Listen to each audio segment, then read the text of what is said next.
Hello മക്കളെ, വാട്ട കണ്ടാലോ. ഇത് ചക്കയപ്പവും പാലും പിന്നെ ചായയൊക്കെയാണ് രാവിലെ കുടിച്ചത്. പിന്നെ കാര്യമായിട്ടൊന്നും കഴിച്ചില്ല. ഉച്ചയ്ക്ക് നേരെ ലഞ്ചിലേക്ക് പോയി. നല്ല അവിയൽ, അതിൻ്റെ കൂട്ടത്തിൽ മോരുണ്ടായിരുന്നു. പിന്നെ അതേ ഞാൻ വെച്ച സൂപ്പർ ചാളക്കറിയായിരുന്നു കേട്ടോ. എന്നെ പുകഴ്ത്തി പറയുമല്ല, നല്ല ടേസ്റ്റായിരുന്നേ. ഈ തൈരും മീൻകറിയും കൂടെ ഒടുക്കത്തെ ടേസ്റ്റ് കേട്ടോ. പിന്നെ സൈഡായിട്ട് കുറച്ച് അവിയൽ നിർബന്ധമില്ല. ഞാനത്ര അവിയൽ ലവ്വറും അല്ല കേട്ടോ. നിങ്ങൾ അവിയൽ ലവ്വേഴ്സ് ഉണ്ടെങ്കിൽ കമൻറ്റ് ചെയ്യുക കേട്ടോ. എന്നിട്ടിങ്ങനെ കുഴച്ചങ്ങോട്ട് കഴിച്ചു. പിന്നെ ഒരു ഉറക്കമൊക്കെ പാസ്സാക്കിയതിന് ശേഷം ചായ കുടിച്ചു വൈകിട്ട്. അതിൻ്റെ കൂട്ടത്തിൽ തെരളി ചക്കയപ്പം ഉണ്ടായിരുന്നു കേട്ടോ.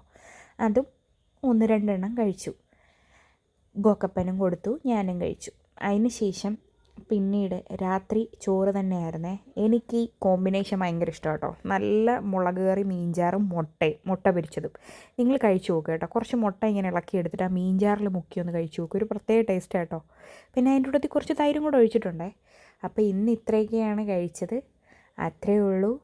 ബായ്.